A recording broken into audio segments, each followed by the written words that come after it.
So one of the biggest mistakes I see PTs and trainers make when they're dealing with hip flexor or groin pulls is they train the hip flexor and they train the groin using different adductor machines or different hip flexion exercises or endless stretches. And generally using a methodology like this, one of two things usually happens. The pain calms down at first, and then you go into running and jumping, and bam, you end up pulling it again and making it even worse. Or you do these PT exercises and you keep irritating yourself, and years pass, and it's very hard for you to sit down in a car for a prolonged period of time, or you have general pain just walking around. And today I'm going to show you my proven method for fixing hip flexor pulls or groin pulls directly at the source. So before I show you my method, I'm going to show you the testimonial from one of my clients I fixed with severe hip flexor pain.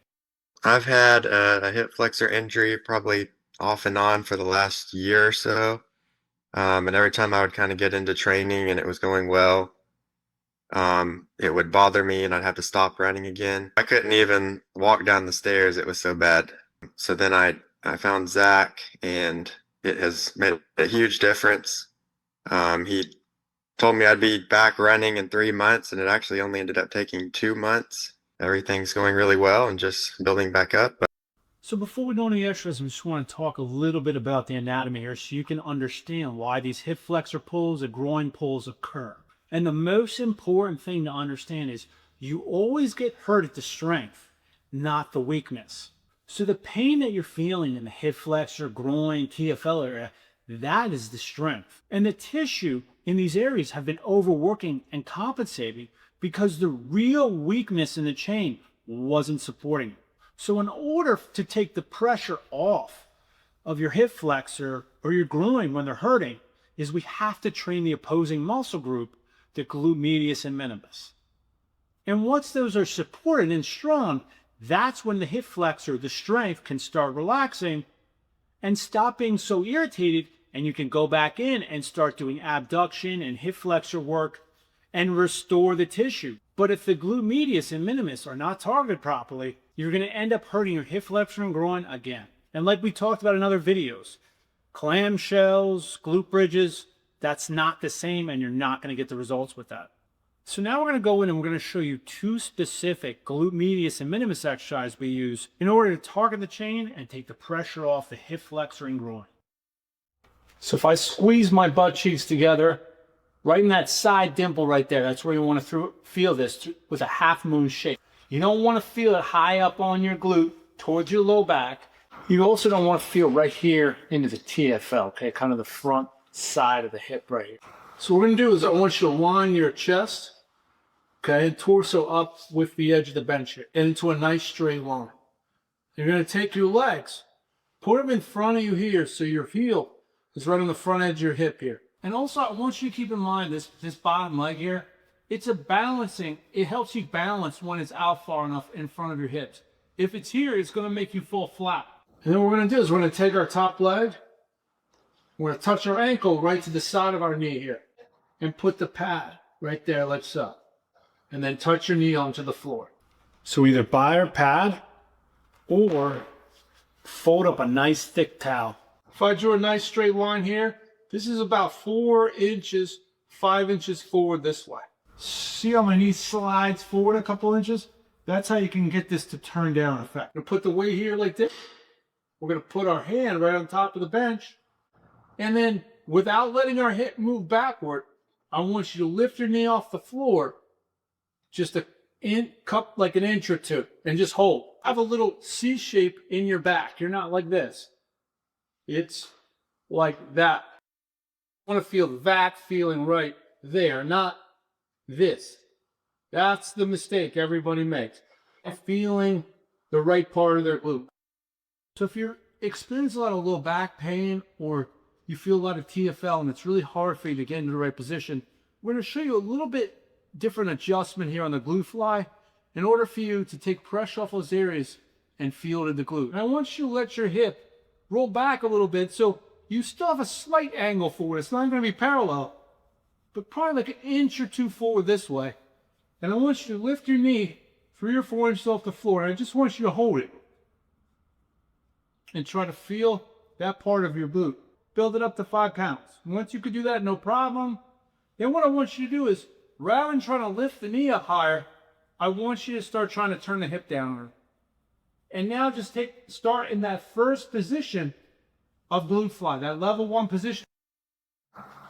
And then the next level is, we're going to be just a little bit below the top of our hip line here. Right, I'm moving to the top of the hip line, but watch my butt. It stays this way. As I lift, I feel like I'm turning down a little bit more. And then to pass the test, 5 pounds, you can get all the way to the top of the hip. You don't feel any compensations. So the basic setup, touch your knee to the bench, move back like a fist and a half, and then check here and make sure you can grab the center of your shin. That's the basic setup. And your heel, if you look at your heel is in line with the back of the butt. And you're going to take the pad. You're going to go underneath here like this. I would generally start people off with 5 pounds. Okay? And what you want to do is just come up. Maybe like a fist. Fist is good to start. Just go to fist and then down. Double check your hips. Make sure they're not leaning back. Make sure they're nice and square. Next level. Knee to the top of the bench, then slow on the way down. Once you can do that with 5 pounds, you feel in the glute, you can handle 15, 20 reps. Then you're going to start going up in weight. How do you know to go up a pound or 2 a week? Because you can feel it in the glute and no compensations. That's how you know.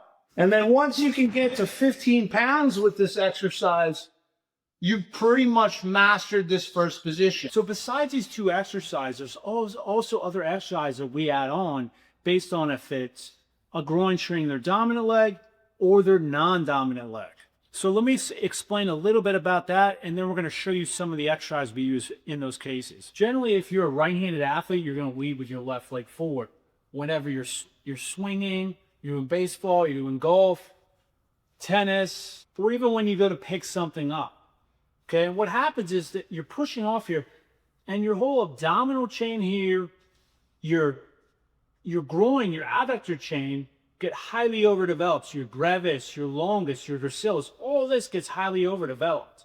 But if you look on a right-handed athlete, generally their right butt cheek's going to be smaller than their left. It's going to be more underdeveloped. And so in order to fix the pain here, like we talked about, you got to strengthen up the glute medius and minimus. And on the left side, it's a little bit different because we're constantly rotating into the side. So what happens is the upper part of your glute medius up here and your glute max get highly overdeveloped, but your glute minimus and medius, the lower fibers through here, get underdeveloped, similar to this side. However, the difference is the adductor chain on your left side, because you're not pushing off into this position or crunching down into the hip flexor, this gets highly underdeveloped through your core, your transverse abdominals, your iliacus, and also into your brevis and longus. So on the non-dominant leg side, rather than getting pulls through the adductor chain here, like the dominant leg, you actually end up pulling more through the sartorius here, or getting irritation through the sartorius here, the top of the hip flexor, or the TFL chain. And this area becomes the strength that starts overworking, and the weakness is in through here. And this is why it's very important to do adductor strengthening, do a lot of single leg variations that are apt when someone starts out and they have a hip flexor pull, along with training their glute medius and minimus on their left side. I hope you enjoyed this video. Please like and subscribe, and just send some comments down below on your hip flexor pain, how you guys are feeling, and if you've tried some of these exercises and you're getting relief.